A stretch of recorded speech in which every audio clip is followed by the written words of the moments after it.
Primeiro problema é qualquer professor se intitular de educador. Os professores não são educadores. Educador é pai e mãe.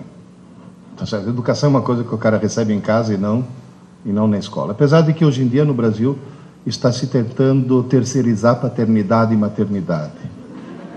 É o que acontece.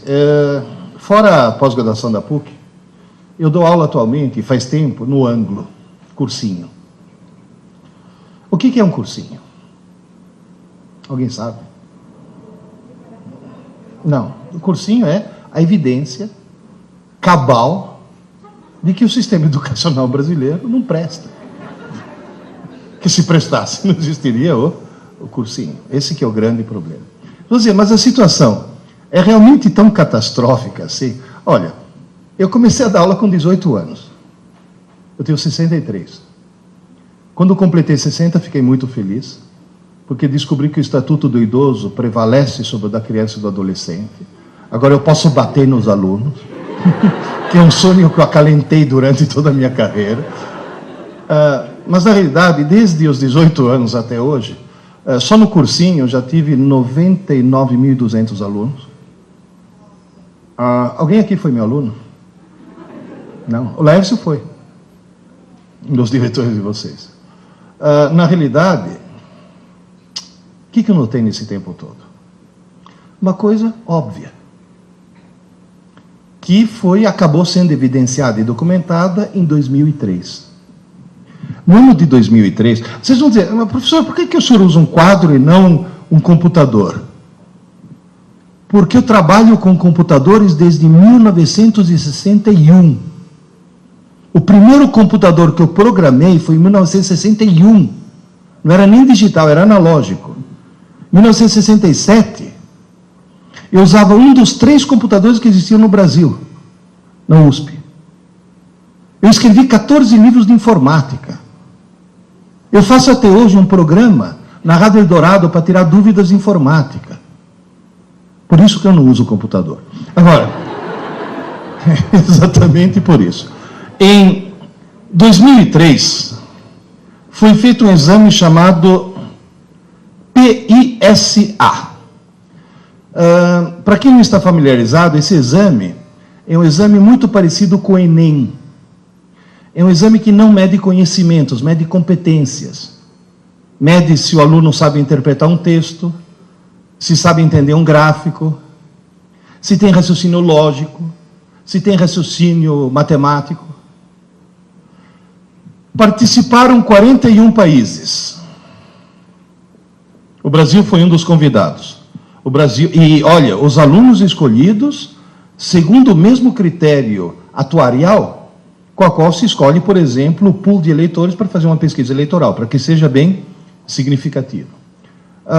Desses 41 países, a melhor colocação do Brasil numa das competências foi 4º lugar, de trás para frente. Ou seja, a melhor colocação que nós tivemos foi penúltimo. Na maioria das competências nós somos penúltimos. Agora, em matemática não, fomos os últimos mesmo. Ou seja, senhoras e senhores, eu falo isso faz tempo, mas agora está documentado.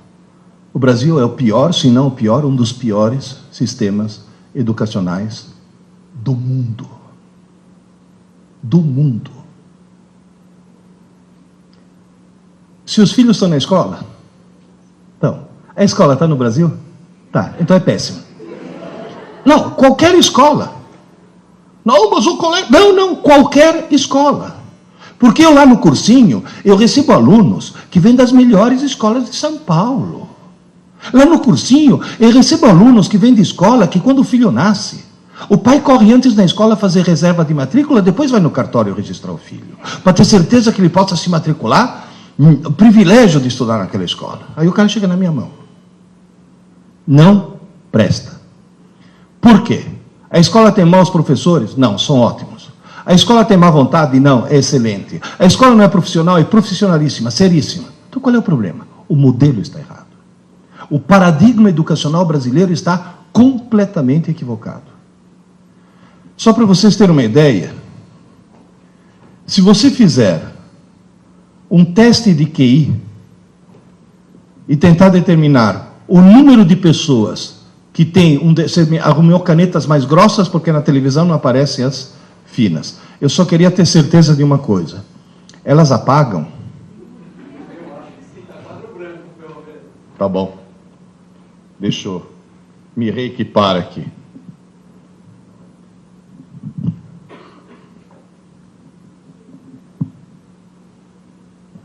Apaga. Faz um teste de QI. Da famosa curva de Gauss. O que mostra isso? Que umas poucas pessoas têm QI, deixa eu colocar aqui, tem um QI muito baixo. Umas poucas pessoas têm um QI muito alto. Normalmente essas estão em instituições e essas estão nos Estados Unidos. Em terra de cego, quem tem um olho emigra. Agora, a maioria está em torno do QI 100. Foi feito um teste de QI na população inglesa. QI médio dos ingleses é 100. Tradução, os ingleses são normais. Foi feito um teste de QI na população do Japão.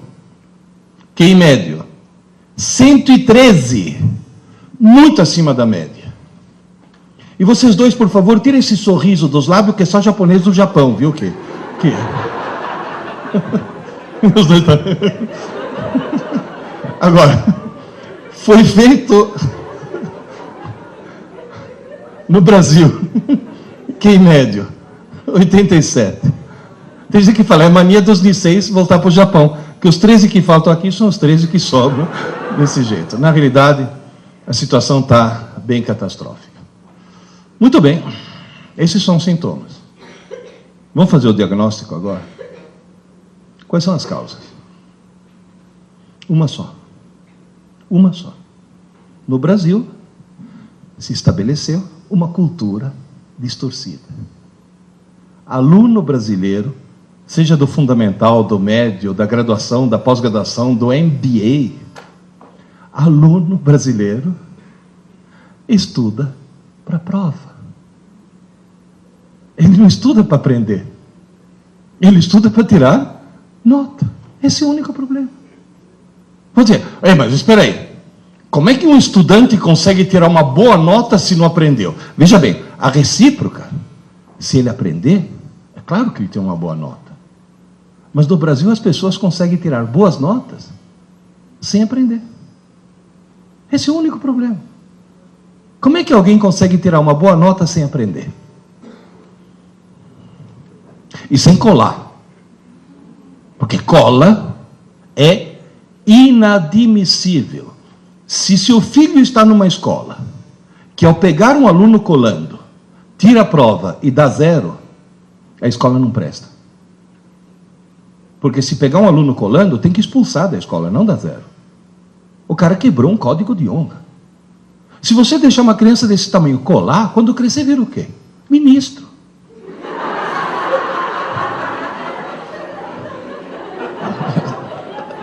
Tá certo? Como é que alguém que não cola e não aprendeu consegue tirar nota? O que é decorar? Quando? Um aluno marcar uma prova para ele na quinta-feira. Quando é que um aluno normal começa a estudar? Não, na quarta não é normal. Na quarta é alguém que tem visão a longo prazo. É o chamado aluno lungimirante, o que planeja o futuro. Mãe, me acorda meia hora mais cedo. Vocês percebem o problema? Vocês entendem o problema? Agora, alguém poderia me dizer por que todo mundo, estou incluindo aí gente, desde os pequenos, desde a quinta série até pós-graduação, até doutorado. Eu falei quinta série, porque até a quarta série eles são seres humanos. É na quinta série que começa o problema. É na quinta série que um pai ou uma mãe... Porque, gente, o problema é cultural, o problema não é a escola que está errada, o problema não é a família que está errada, o problema não são os alunos que estão errados, o problema é que está todo mundo errado. É cultural. Na quinta série, eu já vi mãe falar, filho, desliga essa TV, menino, vai estudar, você tem prova amanhã. Essa mãe acha que está ajudando o filho, essa mãe está cometendo um crime hediondo. Essa mulher devia ser presa sem direito à fiança. Essa desgraçada está arruinando a vida do filho. Vai estudar porque você tem prova amanhã. Por que as pessoas estudam mais em cima da hora possível? Não dá tempo de esquecer. Tira a nota. Tira. E depois? Esquece. Então estudou por quê? Se você pegar hoje um menino da 8ª série, pega um menino da 8ª série, bom aluno, põe na 6ª série, para fazer prova da 6ª série. Vocês acham que ele vai se sair bem? Só em matemática. Porque matemática tem uma característica diferente das outras matérias. Mas o resto vai ser uma catástrofe. Nunca vocês passaram por situações do tipo: pai, quando você estava na escola, você aprendeu trigonometria? Claro, filho. Tu me ajuda aqui, que eu estou com um problema que não consigo resolver de jeito nenhum. E você ouve a frase: ah, filho, mas faz tanto tempo. Olha, querido, se faz tanto tempo, você não aprendeu trigonometria. Você teve aula. Você teve prova. Você até tirou nota na prova de trigonometria. Você não aprendeu. Que aprender não é para o dia seguinte. Aprender é aprender para sempre. Está bem claro isso? Entenderam qual é o drama? Então, primeira tarefa que eu passo para todos vocês: nunca mais deixe seus filhos estudar para a prova. Estou falando sério. E vocês mesmos, porque muitos de vocês ainda são estudantes, nunca mais estude para a prova. Imponha-se essa autodisciplina. Vocês estão notando que eu estou pedindo o quê? Quebra de paradigma. Porque na aula que eu dou de teoria geral dos sistemas, na pós-graduação, eu sempre falo: se você está perdendo o jogo, não mude os jogadores, mude as regras do jogo. Então nós temos que mudar as regras do jogo. Por que acontece no cérebro humano? Vocês me desculpem, mas como eu desenho mal, eu vou precisar de algumas linhas auxiliares. Façam de conta que isso daqui seja uma cabeça, vai. Vocês têm imaginação? Mais ou menos. Se você olhar... mais ou menos. Eu sei que parece o Schumacher, mas tudo bem. Se você olhar dentro de um cérebro, você vai notar, basicamente, eu não vou entrar em muitos detalhes, mas você vai notar, basicamente, 3 estruturas. Vamos ver se isso daqui escreve mais grosso. Número 1, número 2 e número 3. Número 1, cerebelo. Número 2, sistema límbico. Número 3, córtex. Em qualquer uma dessas estruturas, se você quiser... Obrigado. Tem um cara escondido aqui atrás. Se você quiser, em qualquer uma dessas estruturas, escrever alguma coisa, ao contrário do computador, onde o hardware é fixo, e você muda o software, se você quiser escrever alguma coisa no cérebro, você tem que mudar o hardware.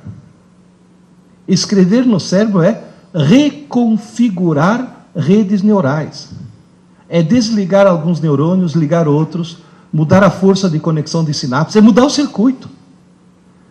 Aqui, escrever é muito difícil. Mas depois que você escreveu, você não apaga nunca mais. Você sabe andar de bicicleta? Sabe? Você já tirou as rodinhas? Já passou da fase? Faz pouco tempo. Para aprender a andar de bicicleta, você levou alguns tombos? Porque foi difícil, né? Agora, você fica 30 anos sem subir numa bicicleta. Você sobe, o que acontece? Você sai pedalando. Foi muito difícil escrever. Mas agora é impossível apagar. A região número 2, chamada sistema límbico, é um lugar onde é muito fácil escrever. E é mais fácil ainda apagar. Você escreve, apaga. Escreve, apaga. Escreve, apaga. Seria equivalente num computador à memória RAM. É um rascunho. É uma memória extremamente pequena e extremamente provisória. Tão provisória que você é capaz de esquecer coisas que colocou lá 2 minutos antes. Já aconteceu com algum de vocês de estar sentado na sala, levantar e ir até a cozinha, parar no meio da cozinha e ficar feito um idiota se perguntando: o que eu vim fazer aqui, meu Deus do céu? E uma coisa que você colocou 2 minutos antes. E o que você tem que fazer para lembrar? Voltar e ficar na mesma posição. Quer dizer, você fala: eu tenho sérios problemas mentais, né? Ou seja, tem mesmo. Ou seja, dentro de cada um de nós mora um idiota. Que é o primeiro que acorda de manhã cedo. Repara que de manhã cedo você faz um monte de bobagem. Quando o cara acorda, que você fala, está sonado, não é que o idiota está no controle. Então você vê cara calçar 2 meias no mesmo pé. Eu já vi cara atender o telefone no controle remoto da TV. Bom, de manhã cedo eu já escovei os dentes com hipoglós. Tem alguns aqui que estão rindo porque já escovaram os dentes com creme de barbear, que vem bisnaga, né? Então, na realidade, você faz muita bobagem, por quê? Porque dentro de cada um de nós mora um idiota. Agora, qual é a boa notícia? No córtex, que seria essa região número 3, não é nem fácil nem difícil escrever, é esquisito. É muito esquisito. Por quê? Porque para escrever alguma coisa aqui no córtex, você tem que pegar algumas redes neurais, você tem que desconectar algumas coisas e criar outras. Você tem que mudar o circuito do cérebro. E você não consegue fazer isso enquanto o cérebro estiver funcionando. Seria como tentar trocar o pneu de um carro com o carro em movimento, ou tentar trocar as velas do motor com o motor funcionando. Mas tem uma vantagem: isso daqui equivale a um HD. Ou seja, é uma memória enorme e permanente. Só para vocês terem uma ideia, já que o mundo é da informática, um córtex humano equivale aproximadamente a uma rede de 5.000 computadores. Em primeiro lugar, parabéns para o engenheiro, que colocar 5.000 computadores num 1,5 litro, isso sim que é nanotecnologia. Em segundo lugar, sabe o que quer dizer isso? Que todo mundo, no fundo, é um gênio. Alguns bem no fundo, mas todo mundo é um gênio. Se alguém estudar 10 horas por dia, 10 horas por dia, todos os dias da semana, todas as semanas do ano e todos os anos de sua vida, a pessoa consegue esgotar a capacidade de armazenamento e processamento de seu córtex em aproximadamente 4 séculos. Está certo que a expectativa de vida aumentou, mas eu estou falando em 4 séculos. No máximo, quanto que alguém vai viver? 4 séculos significa o quê? Que todos nós vamos morrer com pelo menos 3/4 da inteligência que ele nos deu ainda a ser desenvolvida. Agora, esse maravilhoso computador tem um defeito. Não tem manual de instruções. E as pessoas usam muito mal. Quer ver? A hora que você vai fazer uma prova e estuda o mais em cima da hora possível, você está colocando as informações do idiota ou no gênio? No idiota. Você vê aluno entrar na sala de aula para fazer prova, o cara entra assim, sem chacoalhar a cabeça.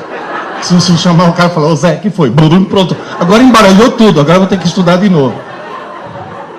E o pior de tudo é que o desgraçado tira a nota e depois esquece tudo. Vamos dizer, senhor, qual é a chave? Como é que se conserta esse processo? É a coisa mais simples do mundo. A coisa mais simples do mundo. É levar em conta. Fato número 1. Número 1. Ninguém escreve nada na parte nobre do cérebro enquanto o cérebro estiver funcionando. Enquanto o cérebro estiver em funcionamento, o idiota obtém informações do gênio, mas o gênio não obtém nenhuma informação nova. Portanto, todas as informações que entram na tua mente, na mente do teu filho, durante o dia, enquanto o cérebro estiver em funcionamento, todas elas entram no sistema límbico, na RAM, na memória provisória. Só que como essa memória é pequena, o que acaba acontecendo? Vai saturando, saturando, saturando. Quando chega no fim do dia, a reação do teu corpo qual que é? Sono. Sono não é corpo cansado, é cérebro saturado. É o cérebro falando, pelo amor de Deus, desliga o motor que eu preciso trocar as velas. Pelo amor de Deus, para o carro e precisa trocar o pneu. Aí você dorme. Se você colocar eletrodos no cérebro de alguém, você vai notar uma coisa mais ou menos assim. Dormiu. De repente, você fala, acordou. Não, está dormindo ainda. De repente, agora acordou. Não, paradoxalmente está dormindo. Tanto é que esse sono daqui é chamado sono profundo e esse é chamado sono paradoxal. Porque você tem o mesmo padrão de quando está acordado e, no entanto, está dormindo. Cuidado que dormir é ter muita atividade cerebral, viu? Agora, o que está acontecendo aqui? Parou o carro, trocou o pneu. Parou o motor, trocou as velas. Nessa fase é que você faz a reconfiguração das redes neurais. E essa fase é aquilo que vulgarmente você chama de sonho. À noite. Você não dorme para descansar. Descansar, vocês estão descansando agora, estão sentados. À noite, você dorme para sonhar. É fundamental. E você sonha para resetar o cérebro. Porque enquanto você está sonhando, é o momento no qual você está desentupindo a tua RAM. Quem já passou uma noite em claro sabe muito bem que no dia seguinte acorda meio abobado. 2 ou 3 noites em claro produzem o quê? Alucinações. O que é alucinação? É sonhar de olhos abertos. Tamanha necessidade do cérebro de sonhar. O pessoal de direitos humanos que está criticando os americanos lá em Guantánamo foram visitar, os presos estão intactos. Ninguém tocou neles e eles sofreram. O pior tipo de tortura que alguém pode ter. Privação do sono. Mas o que faz falta no sono não é o sono em si, é o sonho. Você sabe que falta de sonho pode enlouquecer. Pode provocar danos permanentes. E durante esse processo, o que acontece? Você vai dizer, e o conteúdo do que estava aqui? Uma parte vai para o lixo. E não é como no Windows, que antes pergunta, você tem certeza? É direto. E o ponto-chave é esse.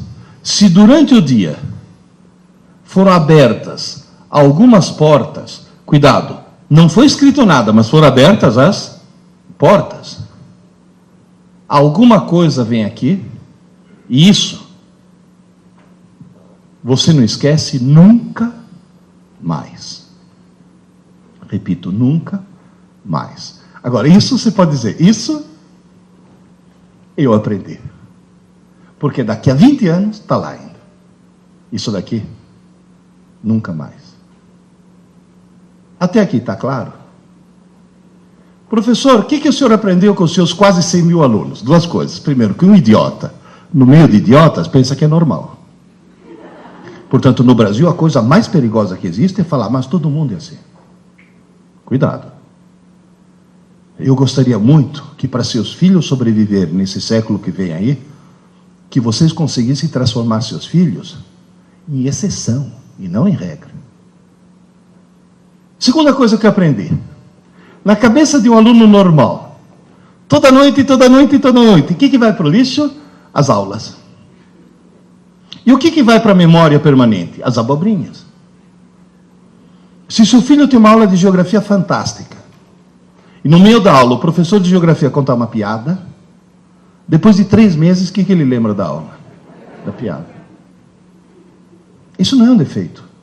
Isso é uma consequência, sabe do quê? Do fato de que quem decide o que vai para o lixo e o que vai para a memória permanente não é uma rotina racional, é uma rotina emocional. Moral da história. Vocês já notaram que tem matérias que as crianças aprendem e matérias que eles não aprendem? E você vai olhar as que eles aprendem, o professor é simpático, e aquelas não aprendem, o professor é antipático. Então não é a matéria em si, é a carga emocional que é colocada em cima disso. O professor tem que ser simpático. Não tem aquele papo do professor, não, porque eu ensino, mas comigo nem mais. Não, senão não é professor. É a única maneira que funciona. Agora, na realidade, como é que eu faço para que, em vez das aulas irem para o lixo, as aulas vão para a memória permanente? Eu não descobri nada. Quem descobriu isso sem querer, repito, sem querer, foram 4 engenheiros. Há 60 anos atrás, 4 engenheiros resolveram fundar um cursinho. 4 engenheiros. Não tinha nenhuma pedagoga no processo. Ao montar o cursinho, se defrontaram de cara com um problema. A primeira aula é em março, o vestibular é em dezembro. Se aquela aula que foi dada em março for parar no lixo, não é em dezembro que o cara vai recuperar. Agora, qual é a principal característica de um engenheiro? Tem algum engenheiro presente aqui? Você é engenheiro. O engenheiro é alguém que recebe um treinamento para quê? Para resolver problemas. Todo problema de engenharia é um problema. Agora, o que o engenheiro faz para resolver o problema? Determina quais são os parâmetros do problema. Como é que o engenheiro conta história para o filhinho dormir? Sejam 3 porquinhos, P1, P2 e P3, e um lobo mau, L índice M. Ou seja, ele determina antes os parâmetros. Esses caras diagnosticaram o problema. Falei, e agora, como é que eu faço? Se toda noite o que foi dado durante o dia é desmanchado durante a noite. E cuidado, hein? Gente, estou falando em ritmo circadiano. Isso é um processo que acontece toda noite. E à noite, o teu cérebro e o teu corpo é vampiro, vira uma outra coisa. E funciona. Deixa eu ver a quantidade de cabelos brancos que tem por aqui. Tem alguém aqui que toma Lipitor? É um remédio contra o colesterol alto. Sabe qual é a primeira recomendação dessas estatinas todas? Tome à noite. Porque se você tomar de manhã, não serve para nada. É só o metabolismo noturno que faz com que aquilo tenha algum efeito. O que esses engenheiros descobriram? Um slogan de 4 palavras. 4. Eu tomei a liberdade, depois de entender o porquê, de acrescentar a 5ª. Aula dada é aula estudada hoje. Aula dada, aula estudada hoje. Tão simples. Estudar pouco, mas todo dia. Pouco. Pouco. Porque esse pouco o que é? Matéria de uma manhã. Mas todo dia. Aula dada, aula estudada hoje. Os meus alunos do cursinho estudam todo dia. Os coitados não estudam pouco, porque descobriram que jogaram na lata do lixo pelo menos 7 anos de escola, e agora em 10 meses vão ter que estudar muito. Mas se seu filho está numa escola regular, é só criar nele o hábito de estudar todo dia. Se seu filho assiste aula de manhã, ele estuda à tarde. Se seu filho assiste aula à tarde, tem que estudar à noite. E não na manhã seguinte. Antes que se passe uma noite de sono. E se algum de vocês assiste aula à noite, vai ter que dormir 40 minutos mais tarde. Senão você está jogando as aulas na lata do lixo. Porque quem está falando é alguém que fez todo o curso de física na USP à noite, porque de dia eu tinha mulher e filha para sustentar. E eu estudava à noite. Aliás, eu assistia a aula à noite. Depois ia para casa estudar. Falei, eu vou arrumar 40 minutos. Desligue a TV. Quebre a TV. A hora que você quebra a TV, teu dia passa a ter 30 horas. É o maior ladrão de tempo que existe. Não, mas mesmo assim, leva o livro para o banheiro. Mas você vai ter que dormir mais tarde. Agora, cuidado, hein?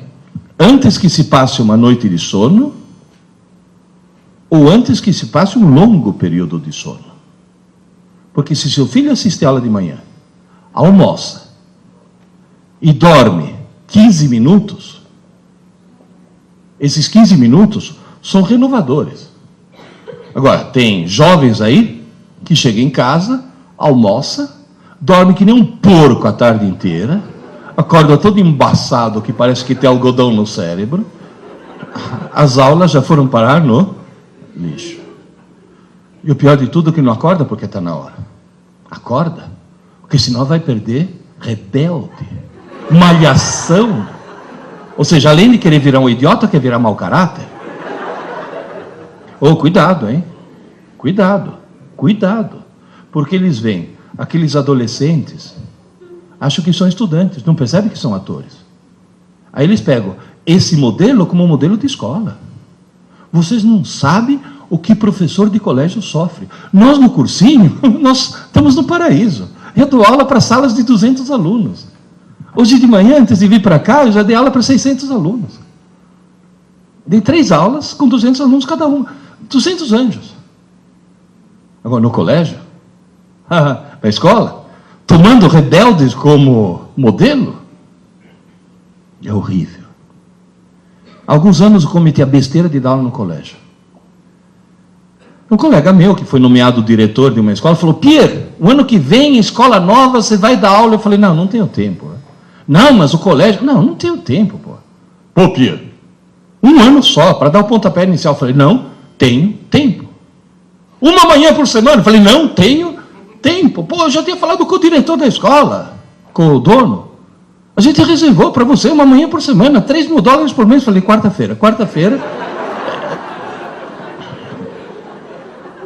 Como me arrependo. No meio de uma aula, ter que parar uma aula e falar: vocês duas aí, dá para parar, por favor? Sabe o que eu escutei? Ai, professor, a gente estava só conversando. Falei: como só conversando, sua deficiente mental? Sua imbecil crônica, sua cretina patenteada. Quem falou que durante uma aula você pode conversar? Ai, professor, o senhor está estressado. Eu dando uma aula, todo mundo prestando atenção, quando eu viro, está uma menina assim. Falei: filha, se liga, vai, presta atenção. Ai, professor, hoje não dá, estou na fossa. Falei: você está o quê? Ai, professor, estou na fossa, meu namorado me largou. Falei: fez bem. Fez bem, porque se teu namorado não tivesse te largado, você correu o risco de casar com ele, ter filhos e propagar o gene da estupidez gerações afora. Alguém que assiste ela assim não pode se reproduzir. Você vai poluir o pool genético da humanidade. Não sabe o que é isso? Rebelde, malhação. Há alguns anos atrás, acho que uns 3 anos atrás, o coordenador do Angus chegou para mim e falou: Pierre, você se importaria se a Rede Globo interrompesse tua aula 8 minutos? Que a Rede Globo é assim, 8 minutos. Eu falei: não, tudo bem. Porque era 15 de outubro, que é o dia do professor, eles queriam homenagear um professor. Então entraram na minha sala. No meio da aula, luzes, câmera, ação. Entra toda a parafernália da Globo, a Ana Maria Braga, e no monitor veio o Louro José. Inteligentíssimo, o Louro José. Aí a Ana Maria ficou lá, fez pergunta, conversou comigo, conversou com os alunos, ficou 8 minutos, 10 minutos, 15 minutos, meia hora. Derrubou a entrevista do estúdio, derrubou tudo, só ficou lá. Porque o ponto estava dizendo: fica aí que o Ibope está subindo, fica aí que a audiência está subindo, porque sabe que a televisão é movida a audiência. Por quê? Porque dezenas de milhares de mães estavam vendo 150 alunos se comportando como seres humanos. Tanto é que uma hora que o Louro José estava falando com não sei quem no estúdio, em off, a Ana Maria virou para mim e falou: Pierluigi, quantos alunos tem nessa sala? Eu falei: 150, é pequena. Ele olhou para mim e falou, nossa, mas tão educados. Ana Maria, aqui é a escola de verdade. Aqui não é malhação. Naquela época tinha malhação. Falei, aqui não é a escola da novela. Tinha uma novela na época, Mulheres no Cio, uma coisa assim, que eles passavam mais tempo sentando. Como que era? Mulheres Apaixonadas. Tinha mais tempo em volta de uma piscina do que... Não, e depois eles passavam no vestibular depois. Passavam o dia inteiro na piscina e depois passavam no vestibular. Falei, a escola é verdade. Agora eles usam isso como modelo. Isso é perigosíssimo. Tomem cuidado com o que seu filho assiste. Viu? Tome muito cuidado com isso. Agora, na realidade, criar o hábito de estudar todo dia. Tanto você deve criar esse hábito, quanto criar esse hábito nos seus filhos. Se você pegar uma criança de 4 anos, você tem que chegar para ele e falar, filho, você já escovou os dentes? Agora, pega uma marmanja de 17 anos, não só você não precisa cutucar, como se faltar água em casa, ela vai na geladeira, pega a água mineral na geladeira e escova os dentes com água mineral, porque aquilo que era uma obrigação virou uma necessidade. Por quê? Porque criou um hábito. Se alguém tiver filho nenê, que dorme no colo ainda, faz dormir nesse ritmo. E dá tempo de falar, aula dada, aula estudada, aula dada, aula estudada. Quanto menor, melhor. Criar o hábito de estudar todo dia. Segunda coisa, extremamente importante, que é papel dos pais também, entre outras coisas. É arrancar um pouco o seu filho do mundo virtual. Ontem, quando foi? Segunda-feira, segunda-feira, quando deu 8 horas, os alunos saíram no pátio, voltaram para a sala de aula, e na aula que eu ia dar, às 8 horas, um monte me olhou espantado e falou, professor, a lua. Falei, o que tem a lua? A lua. Falei, e o que tem a lua? Falei, dá para ver a lua. Falei, sim, claro, é quarto minguante. Falei, mas de dia? Falei, como de dia? Você nunca viu a lua de dia? Não. O cara nunca, te juro, o cara chegou e falou, mas a lua não aparece só à noite. Sabe o que é isso? Eles passam horas na frente da TV, horas na frente do game, horas na frente do computador, com esse maldito MSN, eles perderam contato com o mundo real. Eles não sabem mais o que é o mundo real. TV imbeciliza. Você está grávida? Você te sentiu enjoo nas primeiras semanas de gravidez? Você sabia que na década de 50 foi inventado um remédio maravilhoso que a mulher tomava e não sentia enjoo? Chamava talidomida. As mulheres começaram a tomar e realmente não sentiram enjoo. Aí as crianças começaram a nascer, sem braço, sem perna, sem olho, etc. Por quê? Porque o remédio parecia ser uma coisa muito boa e demonstrou ser uma coisa muito ruim. Queridas e queridos, a televisão é a talidomida intelectual do século XX.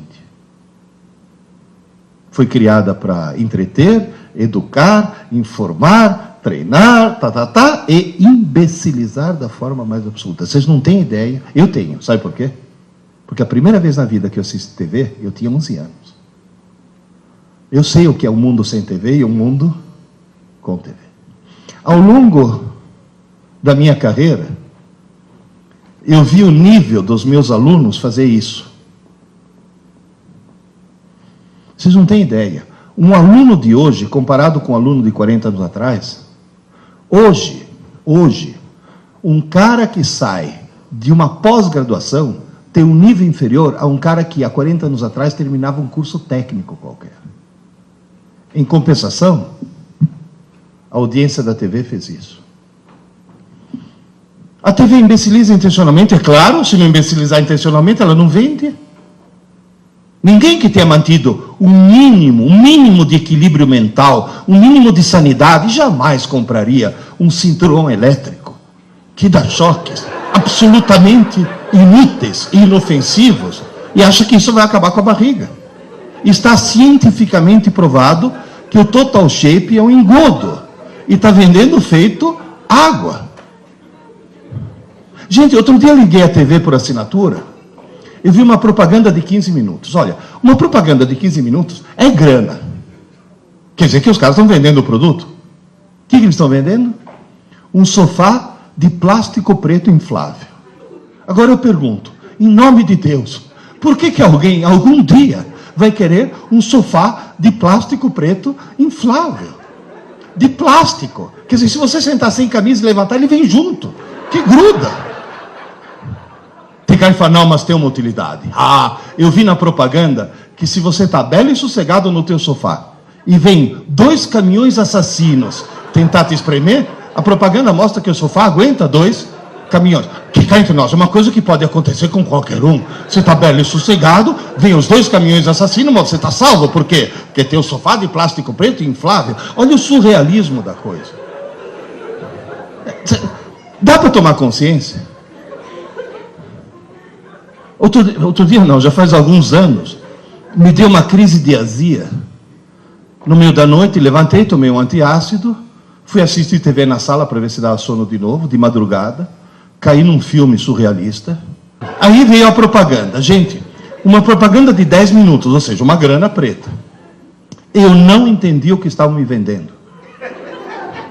Eu vi na minha frente uma senhora loira de meia idade, fantasiada de toureiro, com uma roupa de lamê dourado, toda cheia de lantejoula, parecia uma drag queen. Essa senhora falando espanhol, eu falo espanhol, eu não entendi o que ela estava me vendendo. Aí lá pelas tantas, ela senta num trono, no meio de 2 tochas acesas, e encerra a propaganda olhando para mim e falou, ligue já, ligue já. Eu já falo, mas ligue já?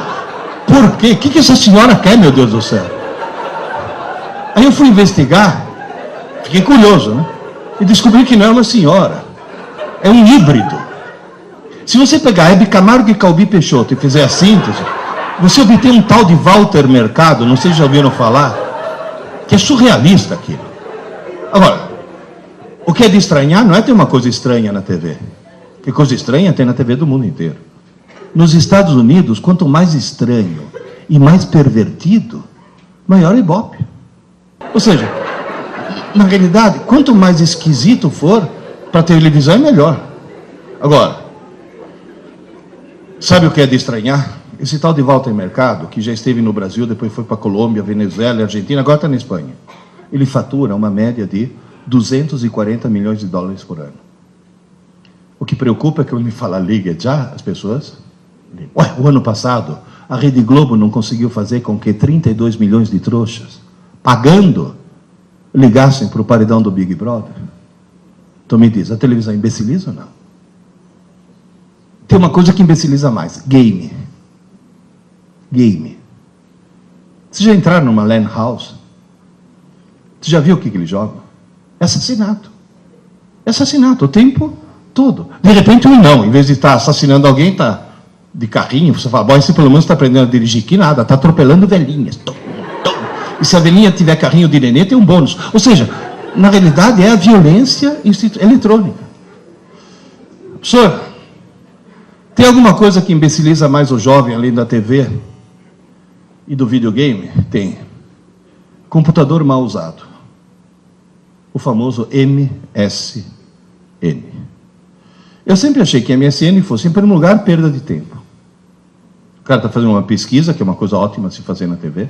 Cuidado, hein, com uma coisa. Na TV não, no computador. Cuidado com uma coisa.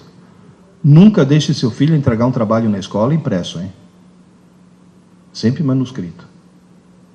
Porque eles entregam na base de Ctrl-V, Ctrl-C, né? Copia, cola, enfim.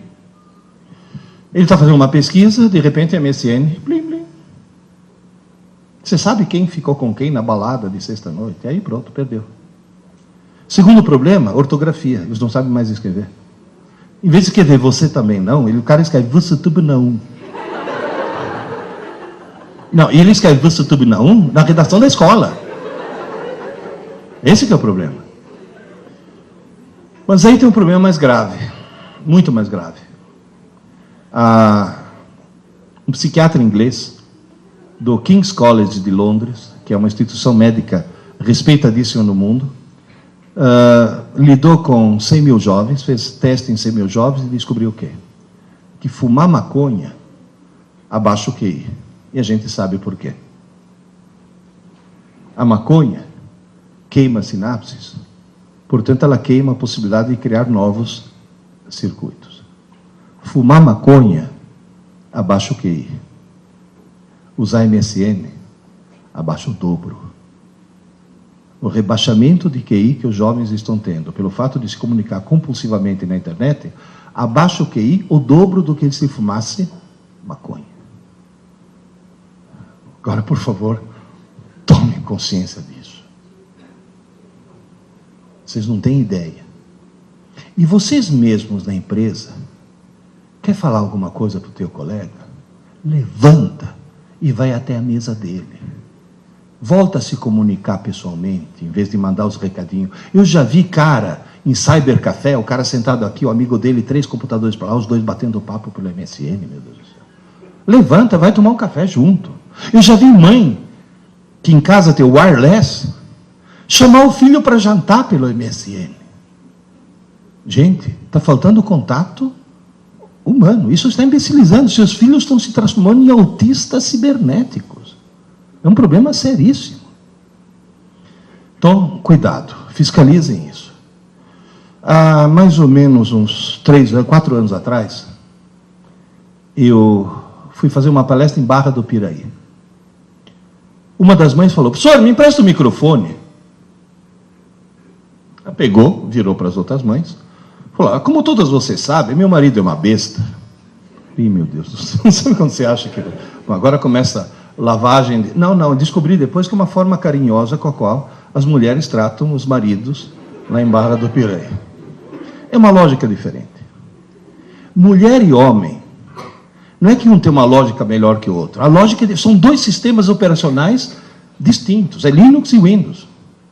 Alguém que chega para você e fala: se você não sabe porque eu estou brava com você, não sou eu que vou dizer. É outra lógica. Não, espera, você está rindo? Os homens ficam perplexos. As mulheres falam: não, é claro, ele tem que ser sensível. Quer dizer, é um outro processo mental. Mulher é alguém capaz de ficar 20 anos tentando te mudar. Quando consegue, fala: você não é mais o mesmo. O que você quer, meu Deus? É uma outra lógica, é outro processo mental. Aí ela chegou e falou: como você sabe, meu marido é uma besta que comprou uma casa nova numa pirambeira que não pega TV. Aí ele está construindo uma torre de treliça para colocar a antena em cima.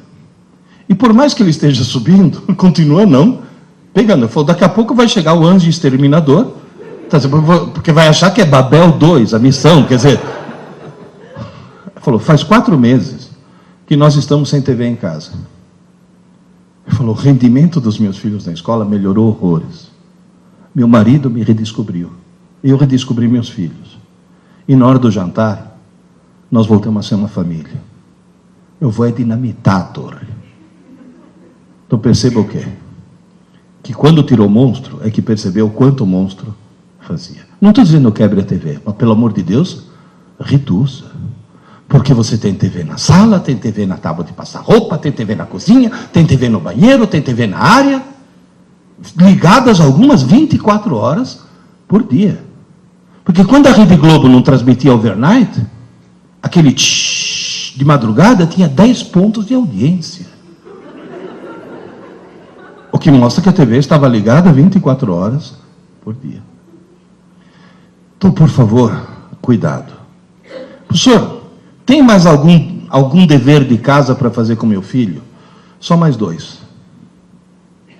Bom, um qualquer que eu passei para vocês. Criar o hábito de estudar todo dia.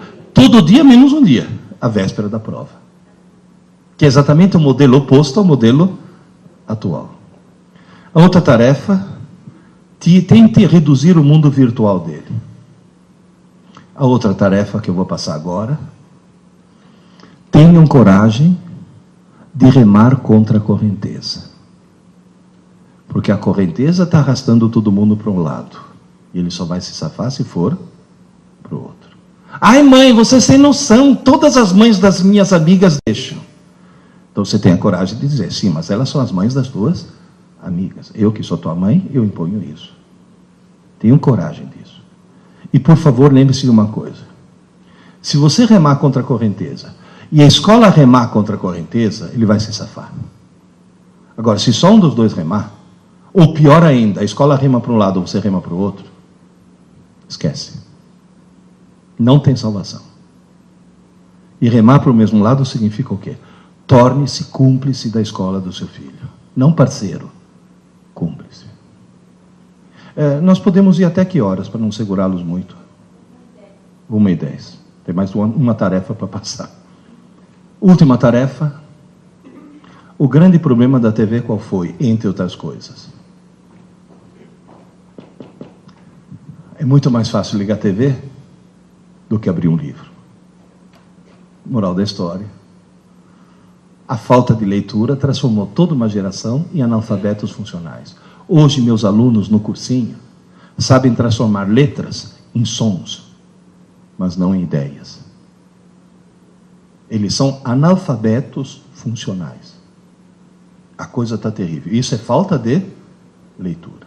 E só lê muito quem lê por prazer. Então, o que vocês têm que fazer é criar nos seus filhos o prazer de ler. Mas como? Falei, fácil. Fácil não, difícil. Eu já passei por isso. Meu filho de 15 anos chegou para mim. Pai, estou preocupado, com lágrimas nos olhos. Falei, o que foi, filho? Eu descobri que não é que eu não gosto de ler. Eu odeio ler. Falei, bom, agora quem está preocupado sou eu. Pai, você lê muito, né? Falei, eu leio muito. Todas as minhas irmãs lêem muito. Falei, todas as tuas irmãs lêem muito. Todos os meus irmãos também lêem muito, né, pai? Falei, todos os teus irmãos também lêem muito. Ô, pai, sou eu que não leio? Será que eu vou ficar burro? Falei, não, meu filho, você já é. Você não vai ficar. Porque quem não lê, por definição, é uma besta. Cuidado com essa história de autoestima, hein? Você aumenta tanto a autoestima que o cara não quer fazer mais nada. Você tem que chegar para o cara e mostrar que ele tem potencial, não que ele é. Eu sempre falo para os meus alunos, se eu te chamo de idiota, isso não é insulto, é um diagnóstico. Que é o primeiro passo para a cura, né? Pô, pai, mas eu já li um livro. Com 15 anos eu tinha lido. Diga-se, passagem horrível, né? Eu tentei ler, não consegui. Eu olhava e falava, quem que escreveu isso? Falei, só pode ser uma freira que fuma maconha, não tem outra explicação. Gente, o livro falava sobre as crises místico-religiosas de uma galinha. No meio do livro, por uma escada de luz, descia o arcanjo galo. Eu falei, não, isso é jogo duro, pelo amor de Deus, né? Isso já é delírio tremens, né? Bom, a moral da história, eu falei, Adriano, não estou pedindo para você ler um livro. Estou pedindo para você criar o prazer de ler. Pô, como? Eu falei, fácil. Foram escritos milhões de livros no mundo. Um foi escrito para você. Falou, qual? Eu falei, não sei. Falei, como é que eu faço? Eu falei, simples. Comece a ler um livro qualquer. Tá chato? Para. Falei, para? Eu falei, para. Porque a tua tarefa não é ler um livro, é descobrir o teu livro. Se tá chato, não é teu livro. Começa outro. Tá chato? Para. Começa outro. Tá chato? Para. Qual é o defeito da escola? Tá chato? Continua.